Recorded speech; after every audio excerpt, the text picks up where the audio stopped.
Okay, welcome to math class. I hope you're having a great day. I'm Mrs. Cohen, and today we're going to talk about the Pythagorean Theorem. Before we start and get into the nuts and bolts of that theorem, first we're going to talk about the three kinds of triangles and how to identify them. The first one is an acute triangle. And before I start going into the definition of that, remember that the angles of any triangle must equal 180 degrees.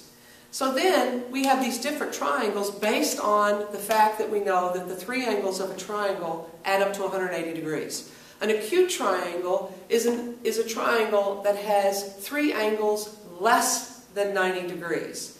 So you could have 60 degrees, 60 degrees, and 60 degrees as the angles of the triangle, which will add up to 180 degrees. You could have 50 degrees, 50 degrees, and 80 degrees as the measurements of your angles, because that adds up to 180 degrees. Therefore, an acute triangle is a triangle that has three angles less than 90 degrees. And you should be able to look at a triangle and determine that, because it will look something like this. And they're all less than 90 degrees because everything's slanted in and you don't see any squares showing perpendicular lines. An obtuse triangle is a triangle that can only have one angle greater than 90 degrees. And think about that, it's logical. You can't have two angles greater than 90 degrees or it won't form a triangle. You could try that. So an obtuse triangle has one angle that's greater than 90 degrees. So if you have 100 degrees as one of your angles, that would leave you potentially 40 degrees and 40 degrees as your other two angles. Or you could have 100 degrees, 45 degrees, and 35 degrees because they all add up to 180 degrees. So that one would look something like this, where it's really open on one of the angles. And then that takes us to a right triangle. Right triangles have certain qualities. They're made up of two sides that form a right angle because they're perpendicular to each other. Those two sides are called the legs of the triangle. They're the two that make up the right angle. The one that's opposite of the right angle has a special name, and these are only in right triangles. It is called the hypotenuse, and it is the line or the side that connects the two legs. It's usually diagonal or slanted. You can usually pick it out pretty quickly. Remember, the legs form the right angle. The hypotenuse connect the legs, and it is always opposite of the right angle. Now that takes us to, well, because of this unique situation, there is a theorem called the Pythagorean Theorem that allows us to find the missing side of a right triangle. And it's called the Pythagorean Theorem. And it says that if you take the sum of the squares of the legs, that they will equal the hypotenuse squared. So let's talk about that. The theorem is a squared plus b squared equals c squared, where a and b are the legs, the measurement of the legs squared, and c is the length of the hypotenuse squared. So when we come over here, this could be a and this could be b. But notice it's not a squared and b squared, because it's just the measurement of the length of the leg and the measurement of the length of the leg on the bottom. A and B are interchangeable, just like when we were talking about the formula for a trapezoid and base sub 1 and base sub 2 were interchangeable. It didn't matter which one you assigned. It was a way of organizing your data. Again, the same thing.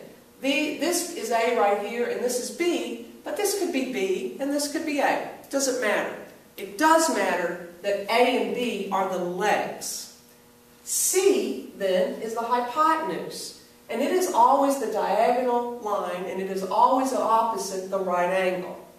Okay? But notice it's the length of these. When we take these measurements, which we'll do in a second, and we plug them into the formula, a squared plus b squared equals c squared, then we square them. Okay? So let's do that. Let's do that right now. Okay, so if we have the right triangle, and we have 24, and we have 10, and I want to know this. Well, it's a right angle, and you look to see what sides form the right angle, because those are the legs. Okay, these are the legs. This is a hypotenuse. So this is A, this is B, and this is C. Now notice, I could have put this as B and this is A. It doesn't matter. First thing I have to do is I have to write the formula. A squared plus B squared equals C squared. This is a square. So I have to take A, which is 24, squared. Because I'm taking the length and I'm plugging it into the formula. Plus B is 10 squared equals C squared. Well, now we evaluate. What is 24 squared? 576. Plus 10 squared is 100 equals C squared. We add these two up. We get 676 equals C squared. Notice how I'm showing my work. I'm showing my steps in order.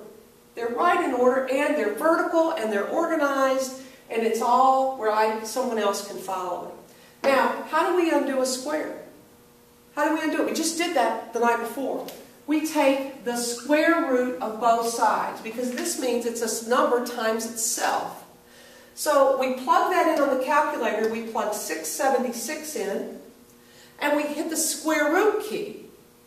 And we get C is equal to 26. And we have to put units because it's a measurement. And I don't tell you what it is. So C is equal to 26 units. So X is 26 units. Okay? That's one problem. Alright? That's when we have A and B and we're solving for C. However, sometimes it doesn't work that way. They want you to find the missing height. And it gets a little confusing. So if I draw this triangle, and I tell you that that's a right angle, and I want to know X, and I know that this is 10 feet, and they show you, and you have to be very careful with this measurement, they show you that this measurement goes all the way across the bottom. Sometimes it won't. Sometimes it'll just show the length of that right angle, that right triangle on that leg. Well, we're going to use A squared plus B squared equals C squared. We don't need all of this because we're just going to work with one right triangle. So we're going to say, okay, this is going to be A, and this is going to be B, but B is not 16 feet. B is half of that. It's 8 feet. And remember, these are interchangeable. So we get A squared plus B is 8 squared. And C is 10 squared, because it's opposite the right angle. Well, now we have the other one. So we simplify. Notice how I'm organizing my work.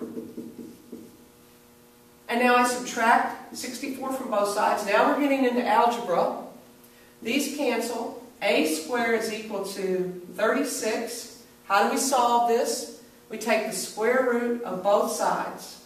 A equals 6 feet.